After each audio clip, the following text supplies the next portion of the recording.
Shalom, shalom peuple de Dieu. Heureux de vous retrouver encore ce soir à travers cette émission que vous aimez autant, l'Évangile de Christ.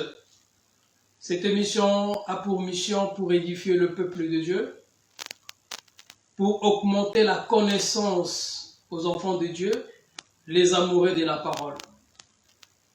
Que la paix et la grâce de Dieu soient multipliées dans vos demeures, bien-aimés dans le Seigneur. Nous bénissons encore le Seigneur, lui qui a permis que nous puissions encore nous revoir ce soir, bien-aimés dans le Seigneur. Car beaucoup qui sont morts, nous ne sommes pas spéciaux que les autres. Mais c'est par son amour, par sa bonté, par sa grâce, il a voulu que nous soyons encore comptés parmi les vivants. Raison pour laquelle nous lui disons merci, car il est digne d'être adoré, d'être élevé. Si nous regardons dans le livre d'Apocalypse, chapitre 5, le verset 2, nous allons voir notre frère Jean. Il dit, je vis un ange puissant qui criait d'une voix forte, qui est digne d'ouvrir ses livres et de rompre les sceaux. Et la Bible nous dit que Jean a pleuré parce qu'il n'y avait personne qui était capable et qui était digne d'ouvrir le livre et de regarder même ses livres. Jean a pleuré. Mais il y a un vieillard qui lui dit, Jean ne pleure pas. Voici le lion de la tribu de Juda. C'est lui qui est capable d'ouvrir ce livre. Mais Jean, quand Jean regardait, Jean a vu que ce n'était pas le lion, c'était un agneau. Nous disons c'est un mystère caché. Car la Bible nous dit que la gloire de Dieu, c'est de cacher des choses. Et la gloire des rois, c'est de sonder. Aujourd'hui, par la grâce de Dieu, avec un homme mature, qui a la connaissance de la parole, c'est un honneur pour moi, je lui dois beaucoup de respect. Par la grâce de Dieu, aujourd'hui, nous allons décortiquer et découvrir c'est quoi qui était caché, bien-aimé dans le Seigneur. Parce qu'aujourd'hui, nous allons parler d'Abraham, Jésus, ou Abraham a vu Jésus. Bibliquement, parlant à la lumière des Écritures, nous avons des difficultés. Alors, l'homme de Dieu là, il a cette capacité de extrapoler dans les Écritures afin de nous parler sur ces mystères qui est caché. Je m'en vais directement vers mon invité, notre bien-aimé, le ministre Timba Israël. Bonsoir, papa. Bonsoir, mon bien-aimé Patou. Comment tu vas? Oui, Dieu fait grâce. Dieu fait grâce. Avant de commencer, on va prier. Amen. Pour laisser ces moments entre les mains du Seigneur. Que le Saint-Esprit parle. Parce que nous ne sommes que des instruments que Dieu utilise. Amen. Donc Dieu utilise plusieurs hommes. Dieu met des grâces dans plusieurs hommes. Parmi ces hommes, j'ai eu encore cet honneur aujourd'hui pour être devant beaucoup de monde, beaucoup de gens, pour partager un peu ce que Dieu a mis, cette grâce que Dieu a mis à moi, pour partager. Avant de commencer, nous allons prier pour recommander ce moment entre les mains de celui qui est Dieu, de celui qui est le maître de cette émission, Amen. le maître de ce travail. Amen. Nous prions, éternel Dieu, entre tes mains cette émission, conduis-nous du début à la fin, laisse que ton esprit puisse parler, laisse que ton esprit puisse édifier encore tous mes bien-aimés qui vont écouter après ou qui sont en ligne, qui vont écouter tout ce que tu vas nous parler encore ce soir.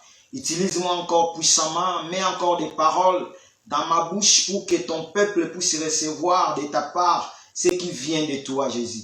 Je suis qu'un simple instrument, papa, utilise-moi puissamment. Laisse que ton esprit puisse parler. Je laisse encore le présentateur de cette émission, mon bien-aimé Patou, entre tes mains, conduis mon bien-aimé, donne encore cette sagesse de conduire cette émission pour la seule gloire de ton nom, Jésus-Christ de Nazareth. Tout ce qui ne confesse pas ton nom, Jésus, qui soit loin de nous, dans le nom de Jésus, que nous avons ainsi prié. Amen. Amen, amen, amen, amen. C'est toujours un vrai plaisir de te recevoir. C'est pas première fois. Oui, oui, c'est pas la première fois. Quelle est votre impression en fait? Oui, ça va. Si je viens encore, parce que l'émission, ça nous appelle de venir. Amen. Parce que quand l'émission nous appelle, Mhm. on doit quand même venir pour donner. Nous ne sommes pas ici pour montrer que nous connaissons tout. Pour Parce démontrer que, la connaissance. non, parce que même la parole dit que nous connaissons en partie. Amen. Nous prophétisons en partie. Amen. Donc, on ne connaît pas tout, mais on connaît partie. Donc, Dieu donne partie à chacun. Grâce, Voilà. une portion de grâce que les Seigneur a accordée. Voilà. Pour Amen. que l'église soit édifiée. Pour que l'église soit mature par les grâces que Dieu a données à chacun de nous. Donc c'est nous pour connaissons cela qu'il y a partie. plusieurs dons que les Seigneurs nous a Voilà. accordés, enfin pour que les enfants de Dieu puissent être édifiés mutuellement. Voilà. Donc Amen. ce soir, la grâce que Dieu a mis à moi, je vais partager pour que les peuples de Dieu puissent avoir aussi cette édification de la part du Seigneur. Je sais qu'il y a encore plusieurs bien-aimés, plusieurs ministres de Dieu qui sont encore plus matures que moi, qui ont encore plus de grâce que moi. Dieu peut aussi lui donner encore des révélations. Voilà, à sa mesure de grâce. Par rapport à cette écriture qu'on va toucher, il peut aussi parler de ça d'une autre manière. C'est par rapport toujours à la grâce que Dieu accorde à chacun de nous. Amen, amen, amen, amen. Franchement, aujourd'hui, nous allons parler sur... parce que le thème a été déjà dévoilé. On va parler sur Abraham a vu Jésus. Oui. L'homme de Dieu. Mais ça, c'est grave, ça. Parce Oui. que quand nous regardons la lumière des Écritures, c'est pratiquement impossible qu'Abraham puisse voir Jésus quand même. Oui, mais avant que nous puissions parler de ça, j'aimerais quand même parler sur la personne d'Abraham. Je vais vous poser des questions. Après, nous allons vraiment, avant de prendre cette vitesse de croisière, de parler qu'Abraham a vu Jésus, mais j'aimerais quand même vous poser certaines questions par rapport à Abraham. Et après, nous allons rentrer dans notre sujet du jour. Ça Vous êtes va. d'accord? Oui, ça va, nous sommes là. Nous sommes par rapport à la grâce que Dieu a mis à moi, nous sommes là. Je sais que c'est pas moi, c'est Dieu qui parle à moi. Donc Dieu va parler. Le ministère est là pour répondre aux questions du peuple. Pour que le peuple de Dieu puisse avoir la compréhension des Écritures, avoir l'explication des Écritures à travers l'aide du Saint-Esprit. Amen. Bon, l'homme de Dieu, dis-moi un peu. Tu peux nous expliquer quelle est la différence entre Abraham et Abraham? Parce qu'il y a une nuance là. Cette différence-là. Bon, la différence entre Abraham et Abraham, la différence est que Abraham, quand il est sorti de Charan, dans la ville où il était avant, il était Abraham. Mais quand on vient à Genèse 17, si tu lis Genèse 17, tu vas comprendre là où Dieu a changé le nom d'Abraham à Abraham. Ok. C'est là où le nom d'Abraham a changé à Abraham. Mais pourquoi il a changé le nom? Parce que Dieu voulait faire une alliance. Ok. Parce que Dieu, pour faire l'alliance avec quelqu'un, première des choses, Dieu change le nom. Amen. Même nous, on avait des noms avant quand on était dans le monde. Quand on vient en Christ, nous avons porté le nom de notre mari, qui est notre Seigneur et Sauveur Jésus-Christ. Voilà pourquoi les disciples, on les a appelés des chrétiens à Antioche. Parce qu'on a vu en eux la marque de Christ. Donc c'est ça le nom qu'ils ont porté, comme des chrétiens. Donc nous aussi aujourd'hui, nous portons le nom de notre Seigneur et Sauveur Jésus-Christ. Comme celui qui est notre Sauveur. Donc nous portons son nom par rapport à l'alliance. Parce que nous avons des alliances. Nous avons l'alliance du matin et l'alliance du soir. L'alliance du matin, ça a été fait par Abraham. C'est ça l'alliance du matin. Nous sommes l'alliance du soir qui a été faite par le véritable Abraham, qui est notre Seigneur et Sauveur Jésus-Christ. Donc c'est pour cela, quand Dieu veut faire l'alliance avec quelqu'un, première des choses, Dieu change d'abord le nom. Mais là, tu me poses de poser une question là, par rapport à Isaïe 4, nous voyons, il y a cette femme qui dit que nous avons notre vêtement, nous allons manger notre pain, mais fais-nous seulement porter ton nom. C'est ça. Aujourd'hui, nous voyons que les gens portent les noms, mais en réalité, ils ont leurs vêtements, ils ont leur nourriture. Qu'est-ce que tu peux dire par rapport à ça? Voilà, c'est ça. Voilà pourquoi nous, quand je dis que nous portons le nom de notre mari, voilà pourquoi nous sommes fiers de porter ce nom et de présenter de présenter les pains que le mari nous donne. Amen. Parce que le mari, il prend soin de nous, parce que la parole déclare que le désir de la femme, en Genèse, le désir de la femme se porteront vers son mari. Donc, si tu es femme de ce mari-là, tous tes désirs vont se porter vers ton mari. Donc, nous, comme on porte le nom de notre Seigneur et Sauveur Jésus-Christ, tous nos désirs se portent vers Jésus-Christ. Alors, les femmes-là d'Ésaïe, et ils n'ont même pas besoin qu'on puisse lui donner, parce que les maris nous donnent, quand on porte le nom du mari, les maris nous donnent tout ce qui est notre désir. Donc, les maris nous donnent du pain. Ils nous donnent des vêtements. Amen. Ils nous donnent tout. Mais ces femmes-là, ils n'ont même pas besoin qu'on puisse les donner des vêtements, des pains, tout ça. Ils disent que nous avons juste besoin de porter ton nom. Donc, aujourd'hui, nous voyons qu'il y a plusieurs églises qui portent le nom de notre mari, qui est notre Seigneur Sauveur Jésus-Christ. Mais quand on les voit, on ne voit pas les habits, on ne voit pas les pains. Parce que le pain, c'est la parole. Les habits, c'est les comportements de Christ. Donc, il faut porter les bonnes œuvres. Il faut revêtir Christ pour apparaître, pour montrer les bonnes œuvres que Christ a mis à nous. Donc, c'est ça un peu la différence de ce nom-là d'Abraham.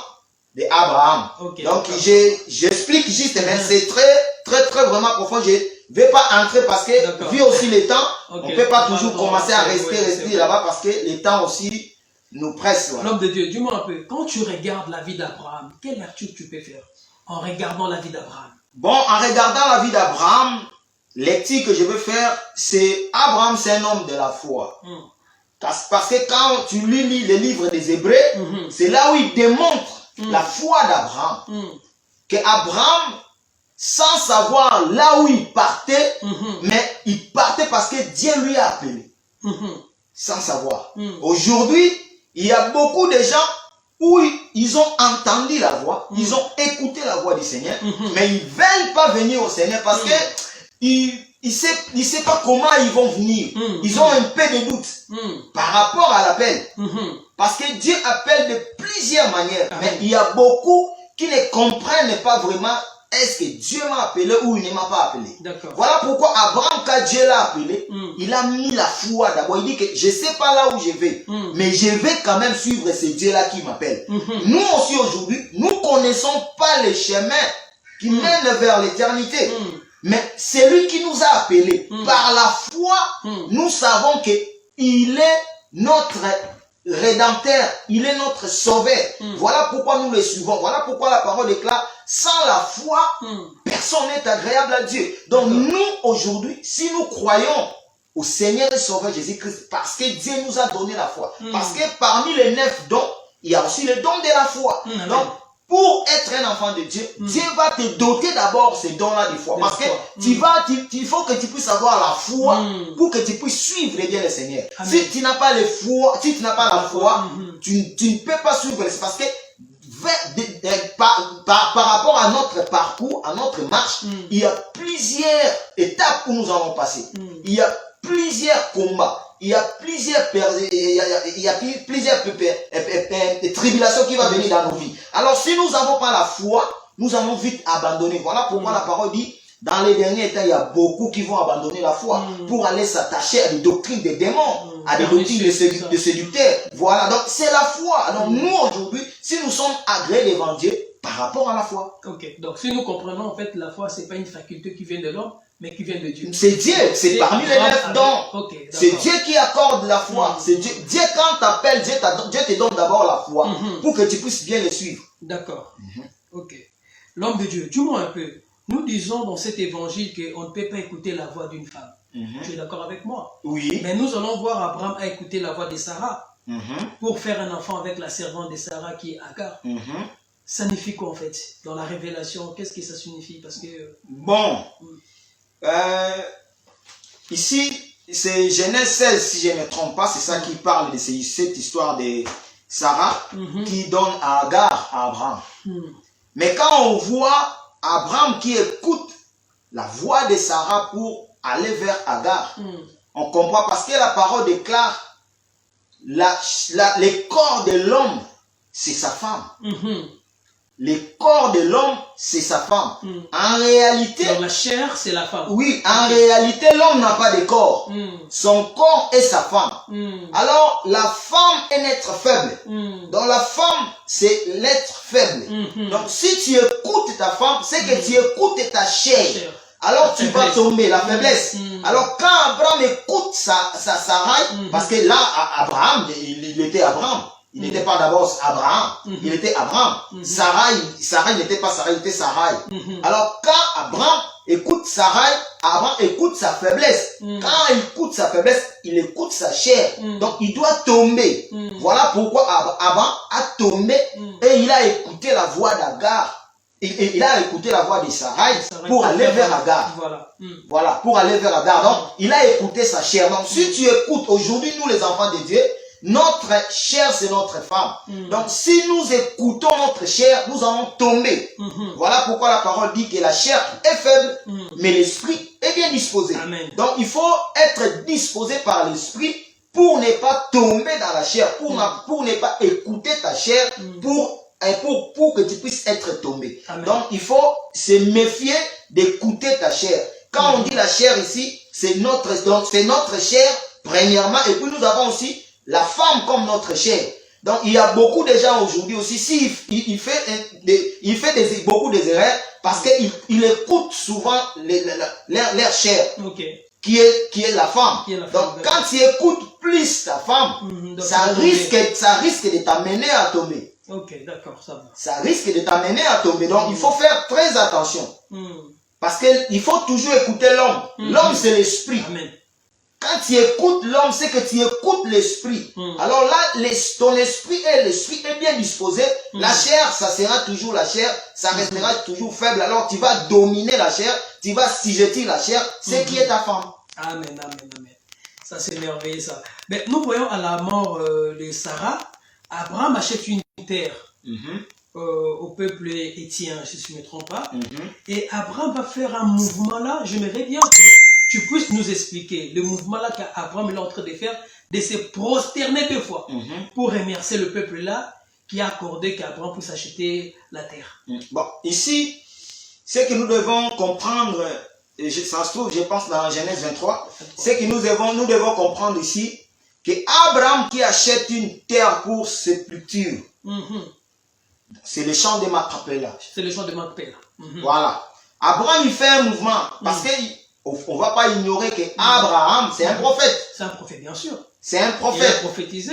Parce que par 1 Pierre 1, si je ne me trompe pas, ça dit, tous les prophètes qui ont prophétisé, non, il avait l'esprit de Christ.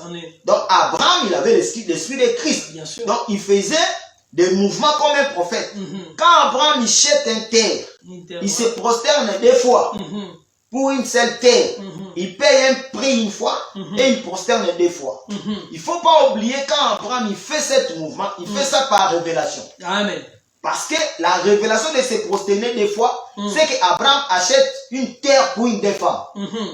Donc, achète une terre pour une des femmes. Pour des femmes. Voilà. Il achète d'abord pour Sarah. Et il achète aussi, il voit de loin l'église. Ok. Il voit de loin, il voit qu'il y a encore un autre peuple qui sont loin. Il a déjà prophétisé pour l'église. Voilà, il voit déjà un peuple qui sont loin, mais qui vont venir. Voilà pourquoi Éphésiens 2, 11 à 13, si je ne me trompe pas, on dit que nous n'avons pas, on n'avait pas droit dans les cités célestes de l'Éternel. Mais à cause de la mort de Christ, à cause de la mort de Jésus, ça nous a rapprochés et Christ nous a donné l'accès. Nous avons hérité une terre pour qu'on puisse être là-dedans. La terre que Abraham achète, il fait les 2 mouvements. Il fait les 2 mouvements par rapport à des femmes, par rapport à l'Église et par rapport à Israël. D'accord. Donc il sait que nous tous, nous serons rassemblés dans un seul cimetière ou dans un seul sépulture. Macpéla. Macpéla. Parce que c'est là. Parce que nous allons revenir. Quand nous allons toucher notre sujet, ça nous allons revenir. Voilà. Donc nous voyons qu'Abraham, quand Dieu va bénir Abraham, va dire que je te mets deux peuples devant toi, le peuple d'en haut et le peuple d'en bas. Voilà. Ok, ça va. Donc nous Voilà. comprenons que Donc, les deux alliances, les deux alliances, c'est aussi les deux peuples. le deux peuples. Parce que c'est prospecté deux fois en fait. quand on parle de deux peuples ici, il faut faire aussi très attention. Parce que les peuples, quand on parle ici, c'est les prophètes, les psaumes et la loi. Il y avait des prophètes, il y avait des descendants, il y avait quand même des gens qui avaient l'esprit de Christ en eux, qui ont sorti de là. Et l'église. Parce que quand on dit des peuples, c'est pas tout Israël. C'est pas tout Israël. Quand on dit les nations, c'est pas tous les nations. Parce que nous sommes sortis des nations. Il y a aussi des enfants de Dieu qui sont sortis d'Israël.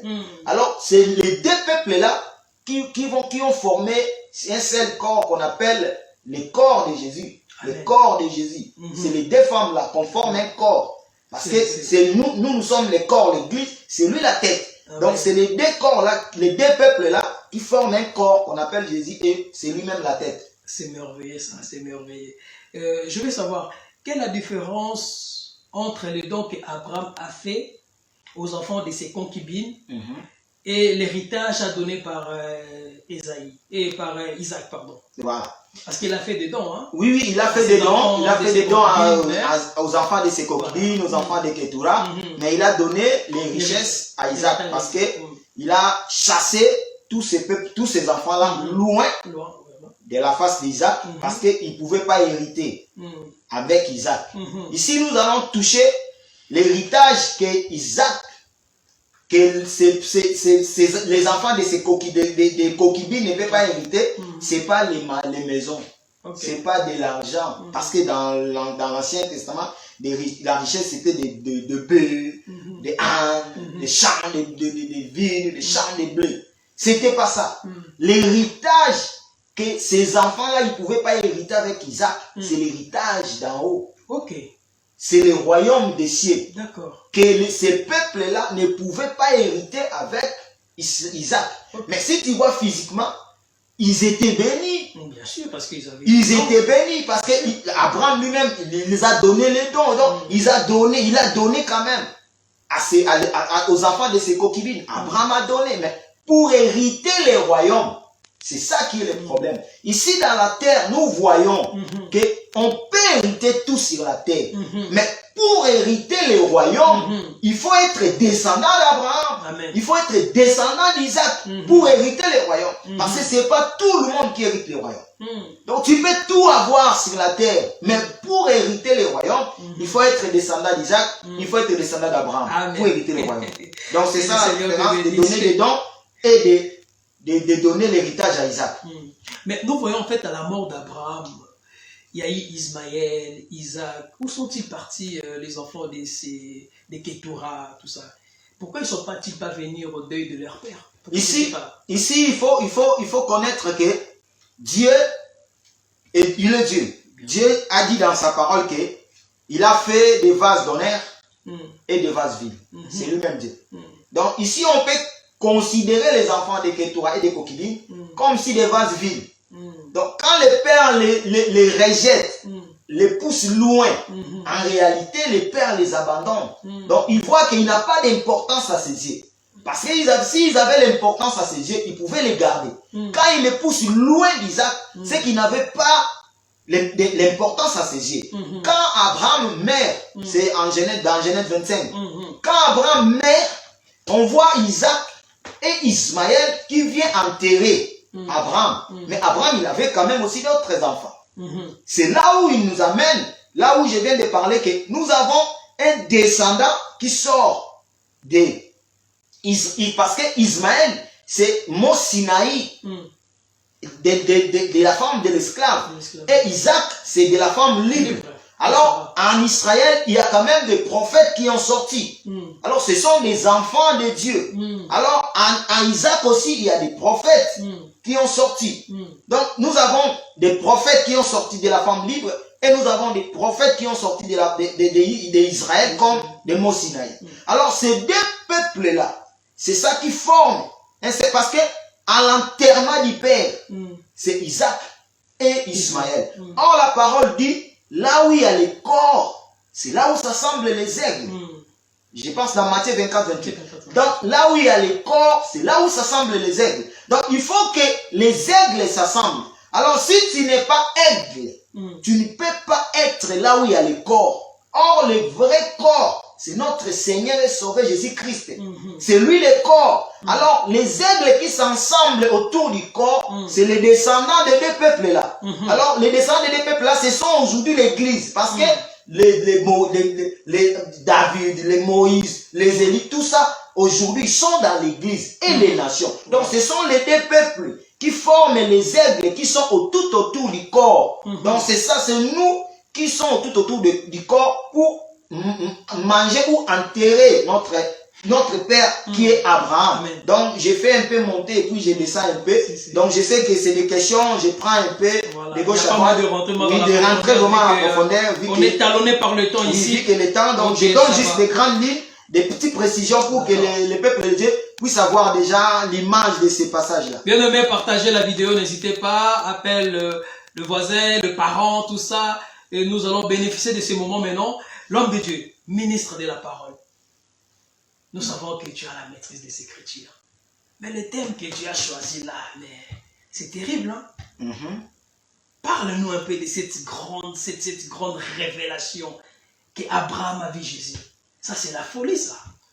Hein? Bon, c'est pas la folie. C'est pas la folie. Comme je disais avant, quand on a commencé, j'ai dit que Dieu a donné des grâces à chacun de nous. Amen. Voilà. Donc Dieu nous a fait grâce à travers cet évangile, que les yeux puissent s'ouvrir à travers l'homme de Dieu, le docteur Roger. Nous les saluons déjà. Voilà. Padre, donc ouais, on est là le 27 déjà, donc voilà. Oui, shalom, on va shalom, le 27. shalom le Padre, shalom. Donc nous le saluons à travers docteur Roger, parce que moi aussi je suis venu comme tout le monde. Je suis venu comme tout le monde, je connaissais rien. Je suis venu, j'ai posé aussi des questions, beaucoup de questions même. Mais comme Dieu, il m'aime, parce que je dis que Dieu m'aime. Bien sûr. Pour avoir cette grâce de comprendre les Écritures dans un peu de temps comme ça, c'est pas donné à tout le monde. Amen. Donc, je glorifie Dieu pour ça, Dieu m'aime. Dieu m'a donné quand même l'œil de comprendre. L'œil d'aigle. Voilà, de comprendre. Parce que moi, je prends des petites écritures, donc je prends des petites écritures où quand je lis, je commence à méditer et puis Dieu là me parle avec des petites écritures. C'est là où on va en parler, mais réponds-nous maintenant, parle-nous parce qu'on est talonné par le temps. Oui. Donc voilà, donc la grande révélation que on a intitulée ce soir, Abraham a vu Jésus. Qu'est-ce que tu veux dire par là? Bon, déjà nous devons comprendre que le livre d'Ecclésiaste 3, 15, si je ne me trompe pas, ça nous dit, il n'y a rien de nouveau sous le ciel, sous le soleil. Ce qui a été, qui s'est... Ce qui a été, ce qui est. Et ce qui se fera aussi. Si on vient aussi dans le livre des Colossiens, ça nous dit, l'ombre des choses à venir est dans la vie de Christ. Donc c'est Christ qui nous montre dans la réalité, dans la vie de Christ. Donc c'est Christ qui nous montre la réalité. La loi, les psaumes et les prophètes, ce n'est que l'ombre des choses à venir. Alors si on voit dans l'ombre Abraham, parce que ici, quand je dis Abraham a vu Jésus, on voit d'abord Abraham que Dieu a donné la promesse pour voir Isaac comme le fils unique, le fils de la promesse. Or que je sais que le véritable Isaac, c'est notre Seigneur. Le peuple comme ça, les peuples. Ah oui. Or que le vrai Isaac, c'est notre Seigneur et Sauveur Jésus-Christ. C'est lui qui est le vrai Isaac. Notre Isaac, c'est notre Seigneur et Sauveur Jésus-Christ. Si Dieu a donné la promesse à Abraham que l'enfant qui va sortir de tes entrailles que Sarah va porter, c'est lui-là qui sera l'héritier et le descendant de la promesse. Alors c'est que si on voit que Isaac est l'image de notre Seigneur et Sauveur Jésus-Christ, donc dans le Nouveau Testament aussi, on devait voir Abraham et on devait voir Sarah. Les deux, on devait les voir aussi dans le Nouveau Testament. Comme ils étaient l'ombre, il faut qu'on puisse les voir aussi dans la réalité. Donc c'est ça. L'ombre, c'était dans l'Ancien Testament. Et la réalité, c'est en Jésus, en nouveau. Testament, c'est là où nous allons voir que Abraham a vu Jésus physiquement. Sarah a vu Jésus physiquement. Même Sarah aussi a vu Jésus. Sarah a vu Jésus physiquement. Physiquement. Okay. Sarah a vu Jésus, Abraham a vu Jésus. On vous écoute. Nous allons lire notre écriture de base, c'est dans Jean 8. Jean 8. Jean 8.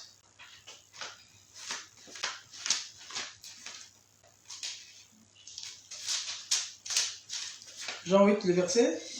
À partir de 56. Jusqu'au 58. Si je me trompe. 56. Jean 8. Je lis au nom de Jésus. Voilà. Abraham, votre père, a tressailli de joie de ce qu'il verrait mon jour. Il a vu, il s'est réjoui.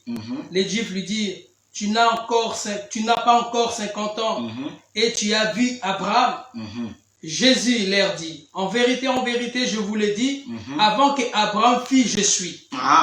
C'est ça notre écriture de base. Amen. Je sais que beaucoup de gens qui vont nous suivre, ils lisent déjà cette écriture, ils connaissent cette écriture. Bien sûr. C'est notre écriture de base. La Bible dit, Jésus dit, en 55, votre père a tressailli de joie de ce qu'il verrait mon jour. Il a vu et il s'est réjoui. Jésus a bien dit. C'est l'écriture noir sur blanc. Bien sûr. Jésus a dit que votre père a vu mon jour. Et il a tressailli de joie. Il y a des prédicateurs qui prêchent cette écriture, qui prennent l'Abraham, l'image d'Isaac, que Abraham a tressailli de joie. Or que Jésus ici dit... Mais parce que Esaïe aussi, c'est l'image de Christ. Quand même, oui. Or que Jésus lui-même, il dit que Abraham, votre père, a vu mon jour. Et il a tressailli de joie. Amen. Si on descend un peu, il dit, les Juifs lui disent, tu n'as pas encore 50 ans et tu as vu Abraham. Donc c'est pour Abraham. 50 ans. Pour avoir Abraham, il faut avoir 50 ans. Donc c'est que pour les Juifs, Abraham il était là. Donc, juste si tu as 50 ans, tu peux voir Abraham. Parce que pour les Juifs, si tu as 50 ans, tu as droit à voir Abraham. Ok. Donc si tu n'as pas 50 ans, le fait que Jésus il avait moins de 50 ans, tu n'as pas droit à voir Abraham en dessous de 50 ans. Mais Jésus il avait même 32 ans à l'époque. Il parlait comme ça. Oui. Il a commencé le ministère en 30 ans et puis jusqu'à 33 ans il a terminé. Voilà, mais en disant qu'il a vu Abraham à cet âge-là. Ici, ce qui nous attire, c'est le chiffre 50. Pourquoi les Juifs ont dit le chiffre 50? D'accord. Le chiffre 50, pour comprendre le chiffre 50, il faut retourner en Ancien Testament. Il faut voir le livre de Lévitique 25. Parce que la Bible dit, si tu as un esclave dans ta maison, il va travailler pendant 49 ans. 50e année, on va sonner la trompette, ça sera la jubilée. Donc c'est que pendant 49 ans, celui qui est l'esclave, il va travailler pendant, si tu as commencé aujourd'hui, jusqu'à 49 ans, tu vas toujours travailler comme esclave. Quand on va sonner la trompette à la 50e année, tu es libre. Donc, ce que nous comprenons, pour avoir Abraham, il faut être libre. Si tu n'es pas libre, tu ne peux pas avoir Abraham. D'accord. Donc, comme Jésus, il avait 32 ans ou 31, je ne sais pas. Donc, il n'avait pas le droit de voir Abraham parce qu'il était esclave. Par rapport à l'écriture, à l'écriture de Lévitique 25. Donc, il faut avoir 50 ans pour avoir Abraham. Si tu as moins de 50 ans, tu ne peux pas avoir Abraham. Quand on voit le chiffre 49, donc 49 c'est le chiffre où l'esclave a travaillé pendant 49 ans. Donc quand on voit aujourd'hui les 49 ans, parce que ici je veux que prendre et puis ramener ça vraiment très bas pour que même ceux qui ne sont pas dans cet évangile, quand ils nous écoutent, puissent comprendre. Donc rendre ça liquide. Voilà, quand on prend les 49 ans, on ramène ça aujourd'hui dans notre vie, donc c'est que tous les temps où nous avons passé dans le monde, quand on était dans la boue, dans les péchés, c'était en Égypte, c'était les 49 années. Ok. Donc on ne pouvait pas voir Abraham. On ne pouvait pas voir Abraham. C'était les 49. Donc on était dans l'esclavage. Voilà pourquoi la Bible dit que les diables nous dominaient. Les diables prenaient l'autorité de notre vie. Donc on était l'esclave de l'ennemi. Donc, on travaillait pendant 49 ans. Voilà pourquoi aujourd'hui, ne condamne pas quelqu'un qui n'a pas peut-être compris la parole ou qui n'a peut-être pas reçu Jésus dans sa vie. Peut-être il est dans sa 37e année. Peut-être il est dans sa 40e année. Il faut qu'on puisse totaliser 49 années. Quand je dis 49 années ici, il faut faire aussi très attention.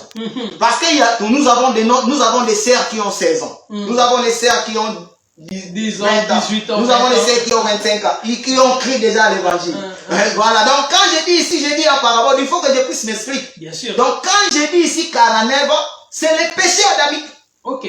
Nous tous, nous sommes nés dans le péché adamique. Donc le péché adamique, c'était les 49 années qu'on travaille d'esclavagisme. Donc quand tu viens en Jésus, donc tu as vu Abraham à 50e année. Donc si tu es toujours dans le monde, sache que tu es toujours dans les années d'esclavagisme. Donc tu travailles jusqu'à ce que tu vas arriver à 49e année, les 50e année et la sonde va sonner pour que tu puisses être libre.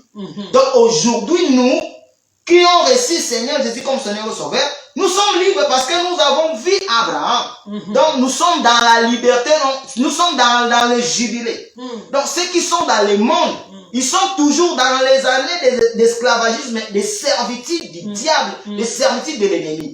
Voilà pourquoi je dis et je répète encore, il ne faut pas condamner des frères ou des sœurs que tu vois peut-être qui vient à l'église, mais qui ne marche pas selon la parole ou qui ne marche pas selon la conformité de la parole. Ne t'étonne pas, peut-être il a toujours dans son 45e année. Il nous reste peut-être 4 ans pour qu'il puisse totaliser les 49 années et qu'il puisse y rentrer. Voilà pourquoi nous tous, nous ne croyons pas dans le même jour. Nous ne croyons pas à la parole le même jour. Et nous ne revenons pas dans le Seigneur le même jour. Donc chacun à son jour, chacun a son appel, chacun a sa manière où Dieu l'a tiré du monde, où Dieu l'a appelé. Donc c'est que chacun de nous, Dieu sait comment il va les tirer du monde. Donc tous les années qu'on a travaillé, donc c'était les 49 années qu'on a travaillé dans le monde, dans l'esclavagisme, dans les servitudes, dans le joug de l'ennemi. Mais quand on a reçu Jésus, voilà pourquoi le livre de Galates 5:1 dit,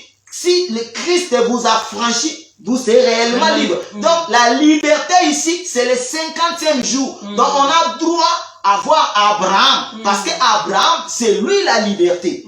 Parce que Abraham, il avait l'esprit du Père. Donc l'esprit du Père, c'est le Saint-Esprit à Abraham. Donc Abraham, qu'on est en train de voir ici, on est en train d'embrasser le Saint-Esprit. On est en train de voir le Saint-Esprit. Donc on a l'accès maintenant de rentrer dans les tabernacles, d'offrir notre sacrifice. Donc c'était ça l'explication des 50 ans que les Juifs ont parlé par rapport au Jésus. Donc je viens quand même d'expliquer cette 50e année les 50 ans que les Juifs ont dit. Nous allons maintenant descendre pour voir comment Abraham, qui est Abraham, a vu Jésus.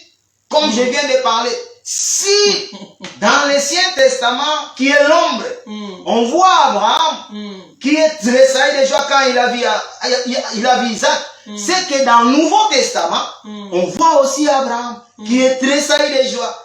On voit aussi Sarah qui est tressailli de joie parce qu'ils ont vu Jésus qui est le Sauveur. Amen. Jésus qui est le Fils, qui est le Roi. Nous allons maintenant lire. Je sais que les critiques que je vais toucher, beaucoup déjà connaissent cette écriture. Je sais que Dieu nous fera grâce pour que nous puissions donner ce qui est pensé de Dieu dans cette écriture. Je prends cette écriture. Je sais que vous le connaissez. Vous lisez aussi, tout le monde le connaît. Mais ils ne savent pas que c'était Abraham et Sarah. Oh là là, dans les 50e années, nous voyons aussi les jours de la Pentecôte. Hein? Oui, le jour de la Pentecôte, c'est ça que je dis. Quand tu vois Abraham, donc tu vois l'esprit. Tu vas embrasser. Donc, les 50e, c'est l'esprit. Donc, tu ne peux pas avoir Abraham si tu es en bas des 50 ans. Donc, il faut avoir 50 ans pour avoir Abraham. Or, les 50 ans, c'est embrasser les 50 ans. Il faut être à la chambre haute. Si tu es en dehors de la chambre haute, tu ne peux pas voir. Mais déjà, quand tu sors, quand on sonne déjà la trompette que c'est le 50e année. Donc c'est que tu es sorti du monde. Donc quand tu es sorti du monde, donc tu n'as plus encore... Donc tu te retrouves maintenant dans la chambre haute. Voilà, tu te pour attendre maintenant le véritable appareil voilà, du Saint-Esprit. Voilà, donc tu sors déjà. Donc quand les 49 ans, ça coule. Les 50e année, tu dois sortir. Donc, tu ne peux pas rester. Tu ne peux pas rester, donc tu dois sortir. C'est ça. Okay. Je prends l'écriture. Nous allons lire les livres de Luc. Les livres de Luc. Je sais que vous connaissez ce passage. Luc chapitre 2, à partir du verset 25. Les cantiques de Siméon. Nous allons lire. Et voici, il y avait en Jérusalem un homme appelé Siméon. Cet homme était juste et pieux. Il attendait la consolation d'Israël. Et le Saint-Esprit était sur lui. Il avait été divinement averti par le Saint-Esprit qu'il ne mourra point avant avoir vu le Christ du Sauveur. Il vint dans le temple. Il vint au temple, poussé par l'Esprit, comme les parents apportaient le petit enfant Jésus pour l'accomplir à son égard, c'est coordonné à la loi. Il récit dans ses bras, bénit Dieu. Maintenant, Seigneur, tu laisses ton serviteur s'en aller en paix, selon ta parole. Car mes yeux ont vu ton salut. Le salut que tu as préparé devant tous les peuples, la lumière pour éclairer les nations et la gloire d'Israël, ton peuple. Amen. Nous limitons d'abord là. Ici, nous voyons l'homme qu'on appelle Siméon. Dieu a averti Siméon parce que la Bible dit il était un homme juste, pieux. Alors, si on rentre dans l'Ancien Testament, on voit qu'Abraham aussi, Dieu l'a appelé juste et pieux. Abraham a marché dans la crainte de Dieu. Abraham a obéi à la voix de l'Éternel. On voit aussi ici cet homme a obéi à la voix de Dieu. Parce qu'il était pieux, il était juste. Le Saint-Esprit, il avait le Saint-Esprit à lui. Le Saint-Esprit lui a dit que tu ne mourras pas avant de voir le salut d'Israël. Poussé par l'Esprit, les parents, Marie, Joseph, ont amené Jésus dans le temple pour qu'on puisse accomplir la loi que dans le 8e jour, tu dois présenter l'enfant pour qu'on puisse le circoncider. On a amené Jésus. Donc quand on voit cette écriture noir sur blanc, on voit que c'est une écriture. C'est un Siméon, l'homme pieux, tout ça. Mais quand on les ramène ça prophétiquement, parce qu'ici il faut comprendre. Nous voyons Abraham. Nous voyons Abraham qui voit donc Siméon, c'est un Abraham qui voit Jésus. Voilà pourquoi quand il prend Jésus, il commence à prophétiser. La Bible dit si tu descends, la mère et le père de Jésus, il s'étonnait des paroles que Siméon disait à Abraham. Ici, on voit quand Abraham et Sarah, ils ont vu Isaac. La Bible dit Abraham s'est tressailli de joie, Sarah s'est tressaillie de joie parce que Dieu a accompli sa promesse. Amen. Donc Dieu, quand il donne sa promesse, il finit toujours par s'accomplir. Donc ici, même quand ça tarde. Donc, il faut l'attendre. Il faut être patient. Il faut être patient. Ici, mais aujourd'hui, les chrétiens ne sont plus patients. Parce qu'il ne comprend pas la parole. Okay. C'est lui qui comprend la parole, il va être patient. Parce qu'il sait que Dieu agit par rapport au temps. Parce que Dieu, quand a appelé Abraham, Abraham il avait 75 ans. Pour qu'il puisse avoir Isaac, c'était après 25 ans. Donc à l'âge de 100 ans qu'Abraham a pris Isaac. Pendant tout ce temps-là, Abraham a tervégé. Mais oui. Tout ça. Donc, si Dieu t'a donné une prophétie, une promesse, il faut attendre. Ça va s'accomplir. Il n'est pas l'homme, il n'est pas fils de l'homme pour mentir. Donc il va accomplir sa promesse. Donc ici, quand nous voyons noir sur blanc d'écriture, on voit qu'un Siméon qui prend le petit Jésus, qui prophétise sur lui. Mais quand on monte dans la révélation, on comprend que le Siméon ici, c'est Abraham qui voit Isaac. qui voit Jésus dans sa main, qui glorifie Dieu, que mon Dieu, mon Seigneur, laisse-moi maintenant aller en paix. Abraham, quand il a pris Isaac, il dit même maintenant je peux aller, parce que la promesse de Dieu, c'est parce que l'enfant que Dieu a dit à Abraham que ça sera l'enfant qui va être béni, ça sera l'enfant que Sarah va naître. Qui va venir dans les entrailles ou dans le ventre de Sarah. Donc même si Abraham il peut avoir 10 enfants hors de Sarah, ces enfants-là, Dieu les voyait que des enfants. Mais l'enfant, voilà, l'enfant de la promesse c'était Isaac. Donc ici, l'enfant de la promesse, c'était le Jésus que Simeon prophétise. C'est le salut pour les nations, la gloire pour l'Israël. Or, qu'on voit que Isaac, c'est lui le descendant, que sa descendant, c'est là où il y a les 12 tribus. Amen. Les 12 patriarches sont venus, les tribus de Juda est venu, Juda est venu dans Isaac. Donc on comprend directement que Dieu qui a prophétisé à Abraham, il prophétisait d'Isaac, il prophétisait de Jésus. Alors Abraham, comme il était un homme pieux, juste, Abraham aussi, il devait s'accomplir dans la promesse de Dieu. Il devait voir, parce que la promesse d'Isaac, Dieu a donné à Abraham. Donc Abraham, il devait voir la promesse, il devait voir Isaac physique. Il devait voir Isaac physique et bénir l'Éternel. Donc ici on voit aussi Sarah, parce que la Bible est claire.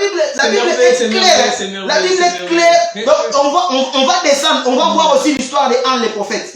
La Bible dit, lui aussi il est tressaillé de joie. Il glorifiait Dieu.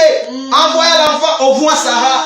On voit Sarah, c'est Sarah, donc on voit Sarah, on voit Abraham qui glorifie Dieu, qui est en train de voir Jésus.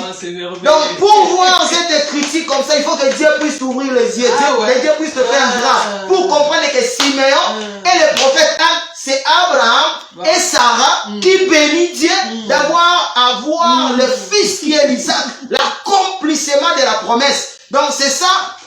Notre terme que j'ai donné, Abraham a vu Jésus physique. Donc Abraham qui a vu Jésus physique, c'est Simeon qui est l'image d'Abraham et Anne qui est l'image de Sarah, qui sont en train de voir Jésus physiquement. Voilà pourquoi quand Jésus disait que votre père Abraham a vu mon jour, il a tressailli de joie. C'est Simeon qui voit Jésus, il est tressailli de joie. C'est Anne qui est Sarah qui vit Jésus. Il est tressailli, donc elle est tressaillie de joie. Donc c'était ça la pensée qui était cachée dans cette écriture de Luc chapitre 2, des cantiques de Simon. Je sais que beaucoup de gens lisent cette cantique. Il y a même des musiciens qui ont chanté sur cette cantique. Mais en fait, cette cantique, ça nous parle d'Abraham et Sarah qui voient Jésus physique. Donc Abraham a vu Jésus physique dans la nouvelle alliance. Sarah a vu Jésus physique dans la nouvelle alliance. Ça c'est merveilleux ça. Ça c'est merveilleux. C'est merveilleux l'homme de Dieu. Vraiment que le Seigneur te bénisse parce que avoir ce genre de révélation, ce n'est pas donné à n'importe qui. Amen. Mais là tu me pousses aussi à poser une question. Vraiment, permettez-moi de poser une question. Bon, vu le temps, c'est ça. Il faut regarder. Il y a confinement. Il faut regarder vu le temps. Oui. Mais non, mais on finit dans 3 minutes. Ça dans 3 minutes. Ouais, pose ta question. En fait, comment tu peux personnifier Abraham par rapport à Christ alors? Abraham par rapport à Jésus, à Jésus ou à Christ? À Christ. Parce que Abraham, il avait l'esprit de Christ. Quel le mouvement Abraham a fait? Abraham, qui est accompli par Jésus-Christ. Abraham, il avait l'esprit de Christ en lui. Parce que Simeon, ici, la Bible dit, il avait l'esprit en lui. Donc, l'esprit en lui, c'est le Père. C'est le Père qui bénit l'enfant. C'est le Père qui bénit Isaac. Donc, c'est à Simeon qui est le Père. Donc, l'esprit qui est en Simeon, c'est l'esprit du Père. C'est le Christ qui bénit l'enfant, qui est le corps, qui est Jésus. Donc ici, ta question est comment on peut personnifier la vie d'Abraham et la vie de Christ. Donc Abraham, c'est le nom qui est changé déjà. Donc Abraham, il avait déjà l'esprit de Christ en lui. Donc Christ lui-même, il était dans Abraham. Donc Christ, il était dans Abraham, comme je viens de lire, comme on vient de donner les Écritures. En 1 Pierre chapitre 1, 11, que tous les prophètes qui ont prophétisé, ils avaient l'esprit de Christ en eux. Donc Abraham, il avait l'esprit de Christ en eux. Donc tous les mouvements qu'il faisait, il faisait les mouvements par rapport à Christ. par rapport à notre Seigneur et Sauveur. Donc, tous les mouvements qu'Abraham faisait, on peut les voir ça dans la vie de Christ, qui est notre Seigneur et Sauveur Jésus-Christ. C'est parce que l'esprit qui était à Abraham, c'est l'esprit qui était en Christ. Voilà pourquoi Jésus parlait toujours Abraham votre père, Abraham votre père. Il a même donné des paraboles. Il a cité Abraham. Voilà pourquoi il y a beaucoup de choses qui sont encore cachées par rapport à Abraham. Là, nous allons encore revenir pour parler encore d'un mystère. Il y a un passage aussi que les gens lisent, mais ils ne comprennent pas ce passage-là. Ils lisent et puis ils passent. Mais Dieu nous a fait quand même grâce. Merci que Dieu nous donne encore cette grâce, que Dieu me remplisse encore, pour que nous allons encore revenir encore pour parler. Nous allons parler des hommes, des saints qui ont sorti de ces pics d'Abraham. Non, d'Abraham. La Bible dit, quand Jésus a crié, la voile du temple s'est déchirée de haut vers en bas. Et les saints qui étaient dans les sépulcres, ils ont sorti, ils ont rentré dans la ville. Alors il faut parler de ces saints-là, parce que les gens ont vu ces saints-là. Là, on va garder. Voilà, là, on garde là, Dieu nous fera grâce, nous allons revenir encore pour parler de ça. Il y a le frère Lema, il dit que je suis trop fan de mes invités. Bien aimé, le fils en moi, il est en train de tressaillir. Excuse-moi. Ce n'est pas moi, c'est le fils qui est en moi. Donc, il est en train de tressaillir. Nous allons encore revenir par la grâce de Dieu. Je sais que Dieu va nous accorder encore le temps. Le moment même en 2021, nous allons encore revenir pour parler de la part de Christ et pour parler tout ce que Dieu est en train de nous mettre dans les cœurs, tout ce que Dieu est en train de nous révéler pour qu'on puisse parler de la part de Dieu. Mais à partir d'aujourd'hui, je sais que mes bien-aimés qui sont là en ligne, qui sont en train de me suivre, et les bien-aimés qui vont suivre, comprenez que le cantique de Siméon, quand tu vois Siméon, c'était Abraham. Quand tu vois le prophète Anne, c'était Sarah, notre mère qui a enfanté Isaac, qui ont vu Jésus en physique. Les unis, ils ont vu la promesse et ils sont tressaillis de joie. Amen. Que Dieu vous bénisse. Et le mot de la fin alors. Le mot de la fin, que Dieu bénisse tout le monde qui sont là en ligne. Que Dieu vous bénisse. Que Dieu vraiment vous bénisse. Amen. Je sais que il y a encore beaucoup de grâces que Dieu va manifester à travers beaucoup de serviteurs qui vont passer ici pour parler encore de la part du Seigneur. Et Dieu nous fera grâce. Nous allons retourner encore pour parler de la part du Seigneur. Et je laisse que, peut-être je peux donner des communiqués, vous pouvez donner des communiqués. Parce que notre communiqué, demain, on n'aura pas l'émission avec notre sœur Glody, parce qu'elle est à Paris, oui, elle est à Paris. Demain c'est vendredi. Oui, demain c'est vendredi, le samedi. Peut-être qu'on va... Le docteur va nous informer, demain, si on aura l'émission, le docteur va nous informer, et si on aura l'émission demain, mais pour le samedi, notre sœur Glody, elle est à Paris, elle passe des fêtes là-bas, peut-être, elle rentre le samedi, mais il va nous faire signe peut-être demain s'il n'aura pas l'émission. Et puis le dimanche, le 27, nous sommes chez le docteur Roger pour clore l'année parce que notre docteur, notre padre, il a un mot à dire à tous les peuples de Dieu partout dans le monde. Soyez là le dimanche, connectez-vous. Nous allons faire un kit ensemble. Le Dieu de gloire va vous bénisse. Que Dieu de gloire vous bénisse. Vous bénisse, priez pour moi, vraiment priez pour moi, que Dieu m'accorde encore cette grâce, Amen. Que Dieu me donne encore cette connaissance, que Dieu me donne encore des connaissances de la parole, des révélations de la parole, pour que les peuples de Dieu puissent en profiter. Priez pour moi, que Dieu me garde aussi, parce que il y a beaucoup de tentations. Aujourd'hui, l'ennemi est en train d'attaquer les serviteurs, parce que si je tombe, il y a beaucoup qui vont être fatigués, parce qu'il y a beaucoup qui croient quand même à ce qu'on dit, qui croient quand même à ce qu'on fait. Donc, nous-mêmes, nous devons regarder notre vie, nous devons marcher avec la sanctification, avec la crainte de l'Éternel, pour que beaucoup de gens ne puissent pas tomber dans notre défaut ou notre faiblesse. Que Dieu vous bénisse. Merci bien-aimés dans le Seigneur. Vous étiez aussi nombreux vraiment. Nous bénissons le Seigneur pour ce moment qu'il nous a accordé. J'ose croire qu'on a été vraiment vachement bénis. Et d'écouter ces genres de révélations, c'est une grâce que le Seigneur nous accorde à voir ces genres de serviteurs qui prêchent la parole de Dieu dans la profondeur, qui est en train de déchirer l'agneau dans toute sa totalité. Pour moi, je vous souhaite aussi mes meilleurs vœux. Mais dans cet évangile, nous ne souhaitons pas Joël Noël. Amen. Et nous ne fêtons pas aussi les jours où Christ est né soi-disant. Non. Amen. Mais nous fêtons les jours où Christ est mort et ressuscité. Amen. Car nous disons ceci. La naissance de Jésus, ça nous a rien apporté physiquement et spirituellement. C'est sa mort et sa résurrection. Amen. Raison pour laquelle nous ne fêtons pas de Noël parce que nous ne croyons pas à la manière des calendriers romains, tout ça. Donc voilà, mes meilleurs vœux.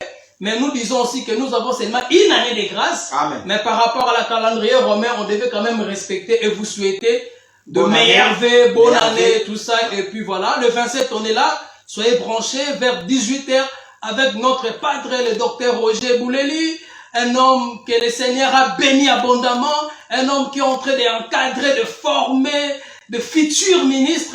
Vraiment que le Seigneur nous soit favorable.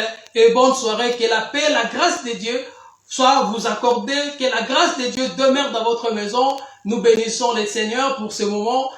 Nous disons à dimanche. Au revoir à dimanche.